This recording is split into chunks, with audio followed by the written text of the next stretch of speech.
Dosing terminology. A variety of terms are used to describe the dosing strength schedule and chemotherapy and biotherapy. We'll review a number of these areas over the next few pages.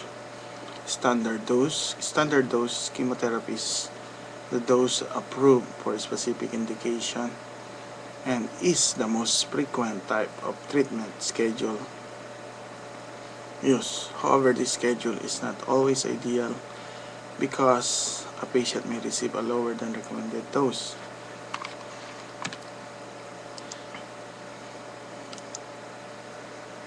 And as seen on neutropenia, several mucocytosis or dose reduction as seen with thrombocytopenia. 20% reduction dose has shown to result approximately 50% lower cure rate. And more than 30% who receive standard regimen have their dose decreased. This may be a specific concern in older adult and those who have curable disease. High dose is used to stem cell transplant to involve administration of cytotoxic drug and dose that is potentially sufficient to eradicate a tumor and may cause severe, even lethal side effects. Severe supportive therapy is generally required.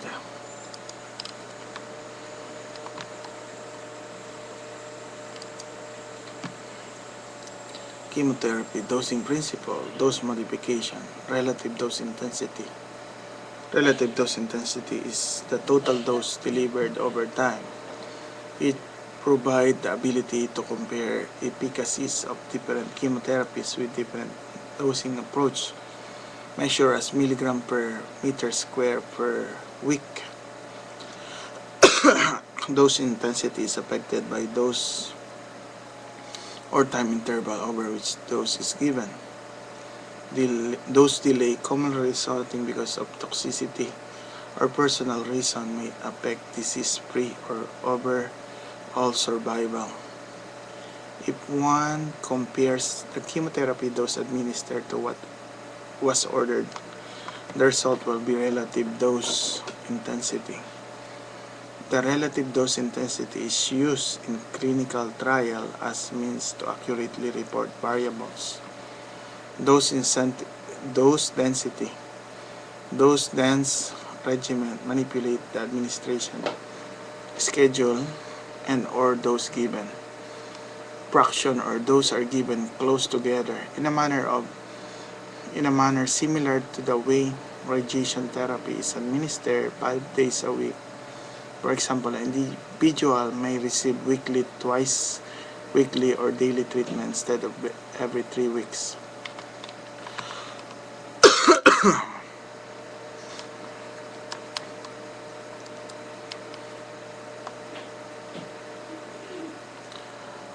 Other dosing terminology. Dose intensification is accelerated treatment or dose intensity. Increased doses are administered over a shorter period of time. Cumulative dose is the total of dose of a specific drug that individual has received. It's commonly used to refer as anti-tumor, antibiotic, anthracycline classification of chemotherapy drugs. Doxorubicin, daunorubicin. Dose per course is collective amount of chemotherapy given over unique time range followed by rest period of no chemotherapy every 3 weeks or chemotherapy with 1 week off. Hindi naman. A systematic approach to determine chemotherapy and biotherapy dose should be utilized to reduce error and increase accuracy. Incorporate the following: current and accurate measurement, actually measured, not stated by patient: height, weight, laboratory result, creatinine, aspartate aminotransferase, platelets, absolute neutrophils count. Standardized and systemic dose calculation and tools to determine this calculation. Many centers allow 5% error rate in body surface area, and area under the concentration versus time curve milligram per kilogram dose calculation. Final delivered dose does not vary by more than the agreed upon variance unless explanation for variation in dosing are included in chemotherapy order. Be aware of those dose calculation leeway at your institution.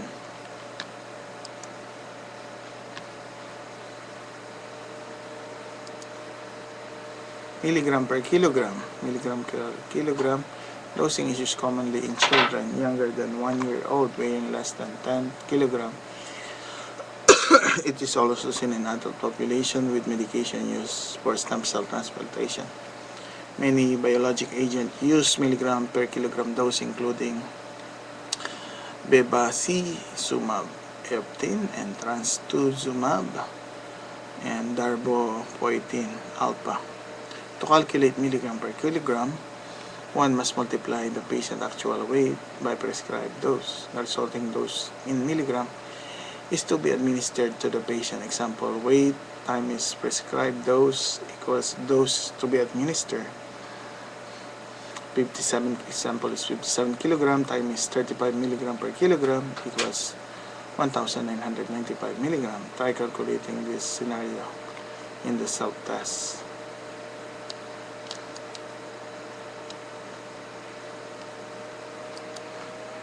Body surface area. Chemotherapy and biotherapy agent are often dosed using BSA. BSA is measure of the surface of the body calculated using height and weight, and the result are reported as meter square. The accuracy of BSA has been questioned, particularly in presence of hepatic and renal dysfunction when used in individuals who are obese and cachectic. Pediatric and older adult patient risk being underdosed. However, those other than milligram per kilogram, the AUC formula selected drugs no other than standardized practical approach exists. Modification to the final administration dose are based on trials table. Consider establish an institutional policy regarding approach to the chemotherapy modification.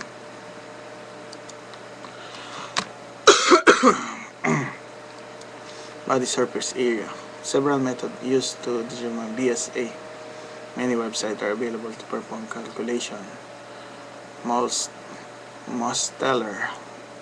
1987 formula is commonly used as its term required a pocket calculator with a square root function. Height in centimeter times weight in kilogram divided by 3,600.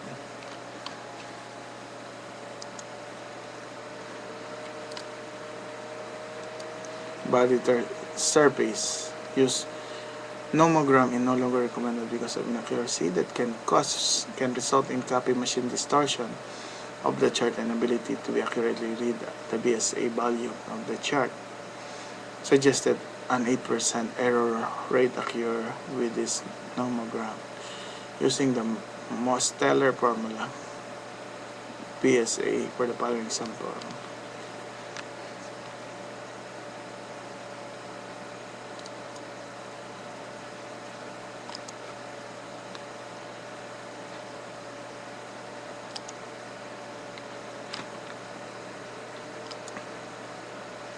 So, chemotherapy dosing strategy in obese, underweight, and elderly. The use of BSA in calculating chemotherapy dosing has been the standard practice for an adult for children aged 1 year or older weighing more than 10 kg. Limitation to BSA dosing include its inability to incorporate other factors impact pharmacokinetics, antineoplastic agents such as age, sex, hepatic, and renal function. Suggested that BSA was poor predictor of drug action and clearance several antineoplastic drugs such as cisplatin, topotecan, inoticans, etoposide.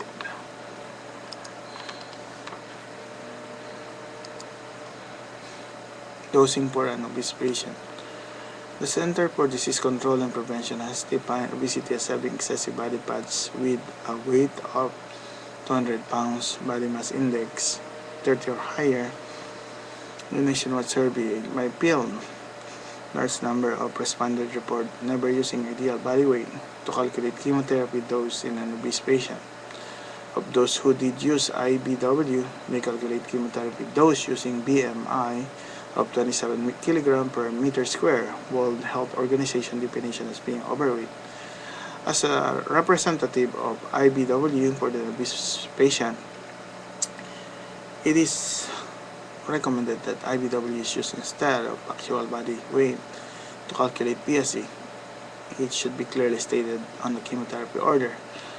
Dose capping is sometimes used or this patient is intended to prevent unnecessary toxicity with higher dose than usually result in using BSA calculated in AUC. Some evidence shows that dose reduction related to obese while reducing toxicity may result to decreased survival outcome.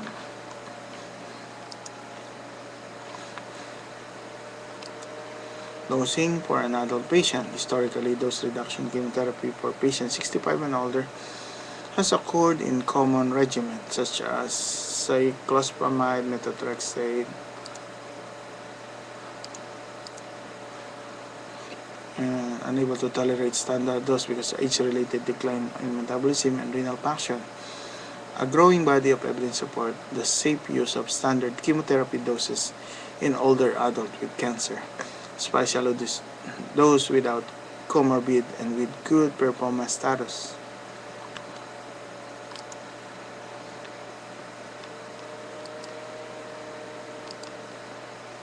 Dosing underweight patient. To date, a scant amount of research has been performed to validate appropriate chemotherapy dosing in the underweight. Sometimes clinicians have stated that grade 3 and 4 toxicity are true to be higher in underweight individual when compared to normal weight patient.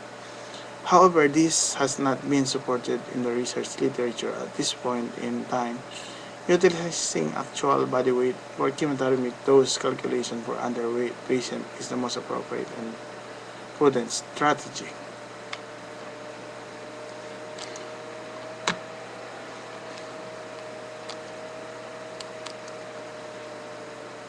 Strategy. Drug development and clinical trials are often fails to address appropriate dosing in obese patient. It is unclear if adequate number of these patients are even represented in clinical trial of a new drug development. This is currently little evidence based on information. The best practice regarding dosing decision for chemotherapy in the obese, underweight, and elderly. While the use of weight formula calculated dose can vary, BSA remains the standard for most patients, increasing more frequently evidence supporting the use of actual body weight. Even if the patient is obese or elderly, one recommended for practice is that if those are modified, documentation describing the rationale for this decision should be provided. The need for further research is unclear.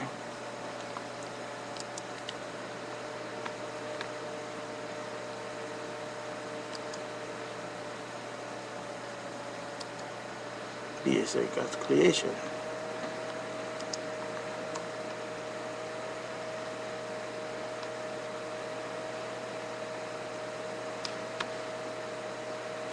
Mr. P is to receive